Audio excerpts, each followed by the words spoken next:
Assalamualaikum warahmatullahi wabarakatuh. Alhamdulillahirrabbilalamin. Wassalatu wassalamu ala asrafil anbiya'i wal mursalin wa ala alihi wa sahbihi ajma'in, amma ba'du. Pertama-tama marilah kita panjatkan puja dan puji syukur kita atas kehadirat Allah Subhanahu wa taala yang telah memberikan kita nikmat kesehatan sehingga kita masih bisa melaksanakan kuliah meskipun secara daring. Tak lupa pula salawat serta salam kita haturkan kepada junjungan Nabi besar kita Muhammad Sallallahu Alaihi Wasallam yang telah membawa kita dari alam kegelapan menuju alam yang terang benderang seperti yang kita rasakan pada saat ini. Yang terhormat Bapak Saripudin MPD selaku dosen pengampu mata kuliah profesi keguruan dan teman-teman yang saya banggakan. Perkenalkan, kami dari kelompok 3. Nama saya Mulyasi, NIM 200110047 dan nama teman saya.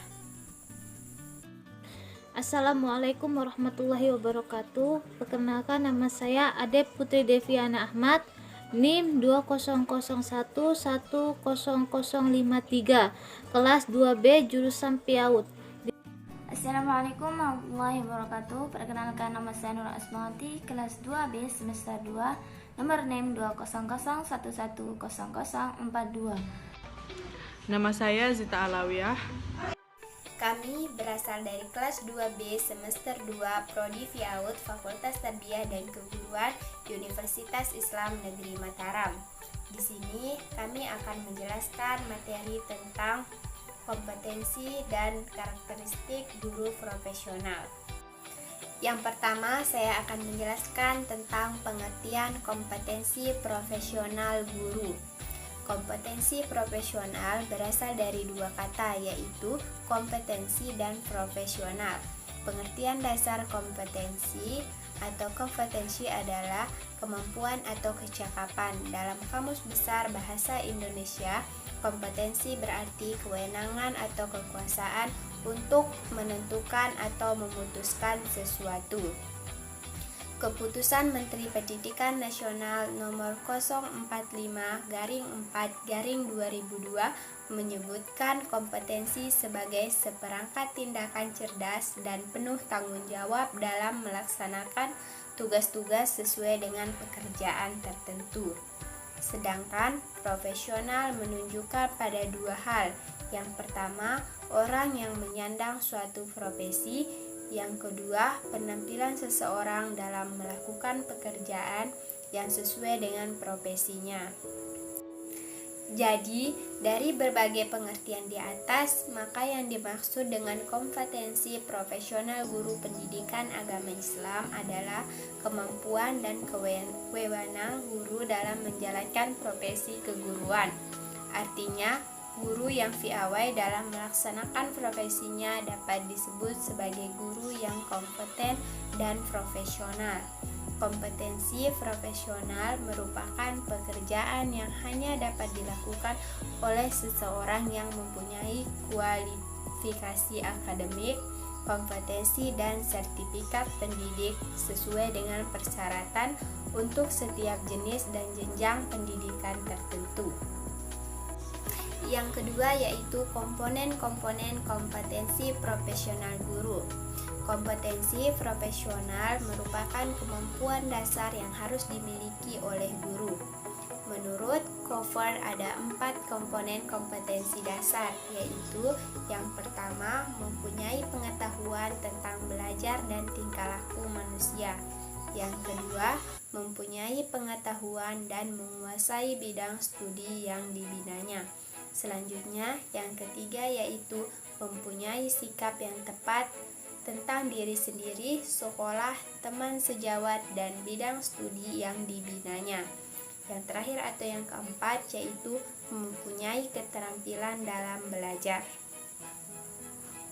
Sedangkan menurut Johnson 1980 mencakup penguasaan materi pelajaran yang terdiri atas penguasaan bahan yang harus diajarkan dan konsep-konsep dasar keilmuan yang diajarkan dari bahan yang diajarkan itu. B. Penguasaan dan penghayatan atas landasan dan wawasan kependidikan dan keguruan. C. Penguasaan proses-proses kependidikan keguruan pembelajaran siswa. Serta menurut Dikbud 1980 ada 10 kemampuan dasar guru, yaitu A. Penguasaan bahan pelajaran beserta konsep-konsep dasar keilmuannya. B. Pengolahan program belajar mengajar. C. Pengolahan kelas. D. Penggunaan media dan sumber pembelajaran. E. Penguasaan landasan-landasan kependidikan. F. Pengolahan interaksi belajar mengajar. G. Penilaian prestasi siswa. H. Pengenalan fungsi dan program bimbingan dan penyuluhan. I. Pengenalan dan penyelenggaraan administrasi sekolah. Serta J. Pemahaman prinsip-prinsip dan pemanfaatan hasil penelitian pendidikan untuk kepentingan peningkatan mutu pengajaran.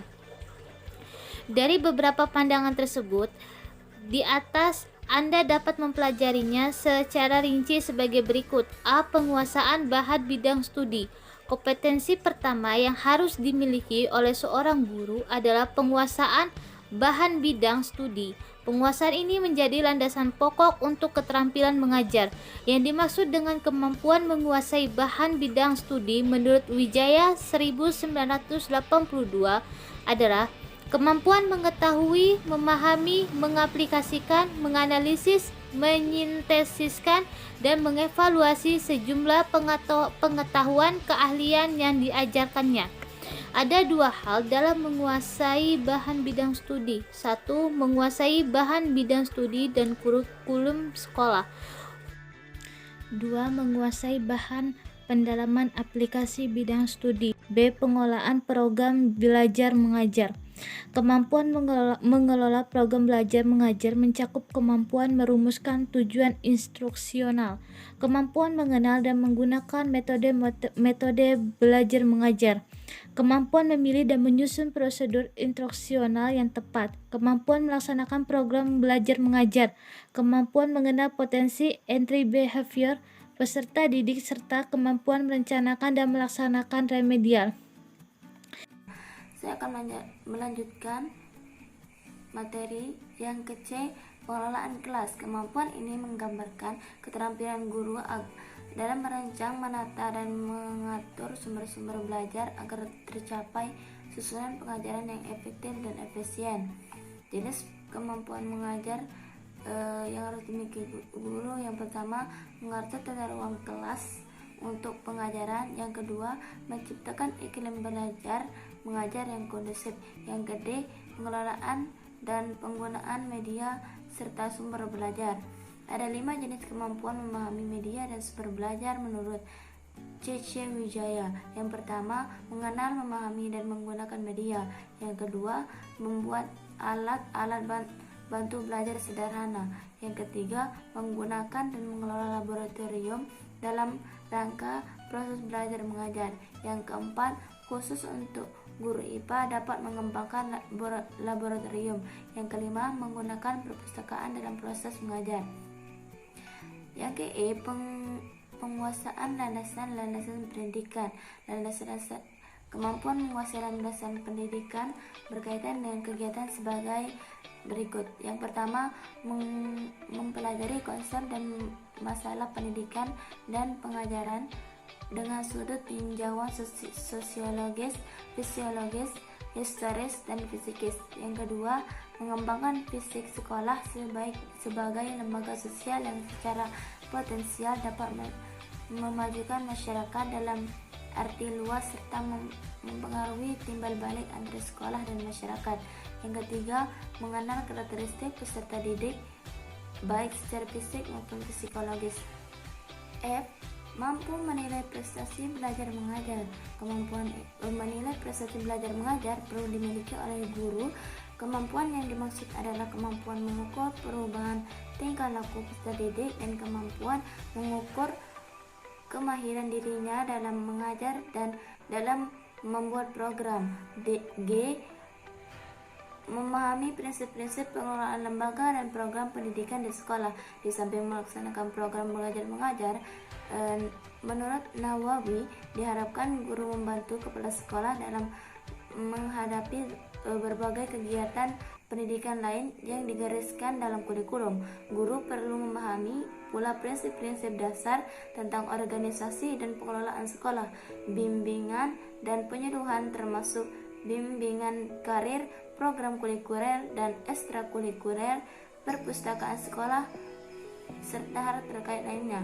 Yang ke-H, menguasai metode berpikir. Metode dan pendekatan setiap bidang studi berbeda-beda. Menurut Reynolds, metode dan pendekatan berpikir keilmuan bermuara pada titik tumpu yang sama.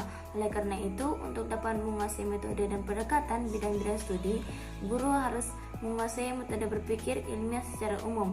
Yang ke-I, meningkatkan kemampuan dan menjalankan misi profesional.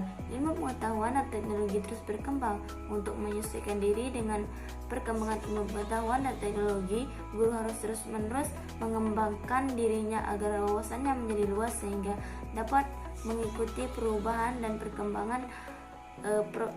perkembangan profesinya yang didasari oleh perkembangan ilmu pengetahuan dan teknologi tersebut. J. Tampilan memberikan bantuan dan bimbingan kepada peserta didik.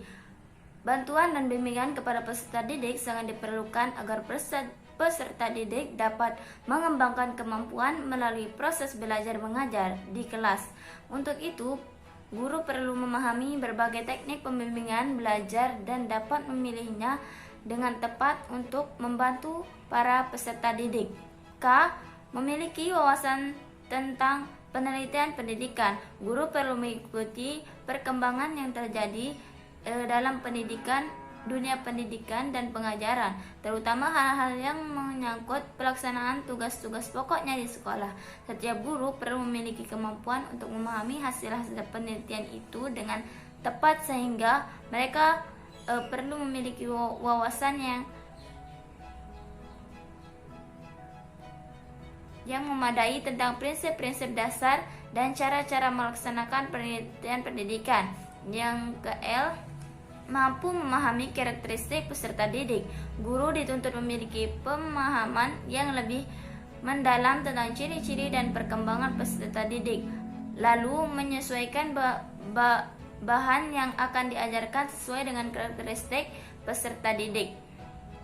M. Mampu menyelenggarakan administrasi sekolah. N.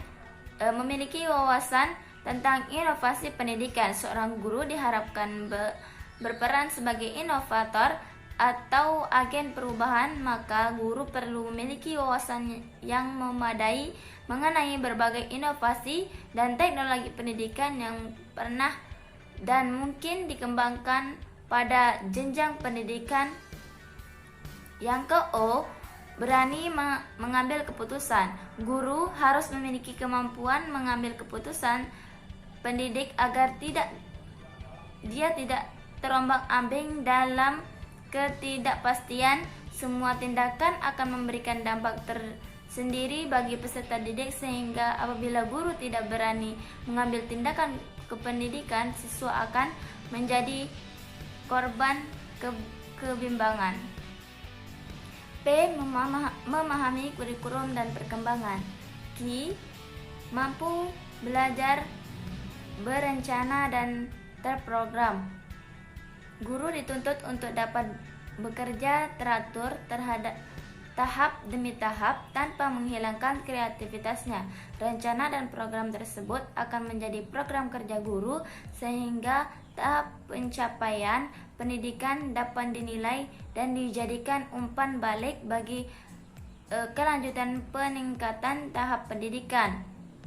R. Mampu menggunakan waktu secara tepat. Makna tepat waktu di sini bukan sekedar masuk dan keluar kelas tepat pada waktunya, melainkan juga guru harus pandai membuat program kegiatan dengan durasi dan frekuensi yang tepat sehingga tidak membosankan. Karakteristik ini juga hanya dapat dipakai melalui praktik pembinaan yang cukup banyak dan pengetahuan yang baik. 3. Karakteristik kompetensi guru. Seorang guru profesional adalah orang yang memiliki kemampuan dan keahlian dalam bidang keguruan, atau dengan kata lain, ia telah terdidik dan terlatih dengan baik. Terdidik dan terlatih bukan hanya memperoleh pendidikan formal saja, akan tetapi juga harus menguasai berbagai strategi atau teknik dalam kegiatan belajar, mengajar, serta menguasai landasan-landasan kependidikan seperti yang tercantum dalam kompetensi guru. Untuk melihat apakah seorang guru dikatakan profesional atau tidak, dapat dilihat dari dua perspektif. Pertama, dilihat dari tingkah pendidikan minimal dari latar pendidikan untuk jenjang sekolah tempat dia menjadi guru. Kedua, penguasaan guru terhadap materi bahan ajar, pengelola kelas, mengelola proses pembelajaran, mengelola siswa, dan melakukan tugas-tugas bimbingan, dan lain-lain. Menurut Gordon, sebagai yang dikutip oleh E. Mulyasa, bahwa ada 6 aspek atau ranah yang terkandung dalam konsep kompetensi, yaitu sebagai berikut. 1. Pengetahuan atau knowledge, yaitu kesadaran dalam bidang kognitif. Misalnya seorang guru mengetahui cara melakukan identifikasi kebutuhan belajar dan bagaimana melakukan pembelajaran terhadap peserta didik sesuai dengan kebutuhannya. 2. Pemahaman atau understanding, yaitu kedalaman kognitif dan efektif yang dimiliki oleh individu. Misalnya seorang guru yang akan melaksanakan pembelajaran harus memiliki pemahaman yang baik tentang karakteristik dan kondisi peserta didik agar melaksanakan pembelajaran secara efektif dan efisien. 3. Kemampuan atau skill adalah sesuai yang dimiliki oleh individu untuk melakukan tugas atau pekerjaan yang dibebankan kepadanya. Misalnya kemampuan guru dalam memilih dan membuat alat peraga sederhana untuk memberikan kemudahan belajar kepada peserta didik. 4. Nilai atau fluid adalah suatu standar perilaku yang telah diyakini dan secara psikologis telah menyatu dalam diri seseorang. Misalnya standar perilaku guru dalam pembelajaran, atau kejujuran, keterbukaan, demokratis, dan lain-lain. 5. Sikap atau attitude, yaitu perasaan atau senang, tak senang, suka, tidak suka, atau reaksi terhadap suatu rangsangan yang datang dari luar, reaksi terhadap krisis ekonomi, perasaan terhadap kenaikan gaji, dan lain-lain. 6. Minat atau interested adalah kecenderungan seseorang untuk melakukan suatu perbuatan, misalnya minat untuk melakukan sesuatu atau untuk mempelajari sesuatu. Dari ke-6 aspek yang terkandung dalam konsep kompetensi di atas, jika ditelaah secara mendalam, mencakup 3 bidang kompetensi yang pokok bagi seorang guru, seperti yang dikemukakan oleh C.C. Wijaya, yaitu kompetensi pribadi atau personal, kompetensi sosial, dan kompetensi profesional. Dari ketiga jenis kompetensi tersebut harus sepenuhnya dikuasai oleh guru. 1. Kompetensi personal. Dalam proses belajar mengajar, guru memegang peranan yang sangat penting karena pada gurulah terletak keberhasilan proses belajar mengajar. Untuk itu, guru merupakan faktor yang sangat dominan dan menentukan keberhasilan proses belajar mengajar di samping faktor yang lain. Untuk mencapai keberhasilan tersebut, guru harus memiliki kemampuan dasar dalam melaksanakan tugas dan tanggung jawabnya. Salah satu kemampuan tersebut adalah kemampuan personal guru itu sendiri. 2. Kompetensi sosial. Guru merupakan tokoh dan tipe makhluk yang diberi tugas dan tanggung jawab membina dan membimbing masyarakat ke arah norma yang berlaku. Untuk itu, maka guru perlu memiliki kemampuan sosial dengan masyarakat dalam rangka menyelenggarakan proses belajar mengajar yang efektif. Karena dengan kemampuan sosial yang dimiliki guru tersebut, secara otomatis hubungan sekolah dengan masyarakat akan berjalan beriringan dengan lancar.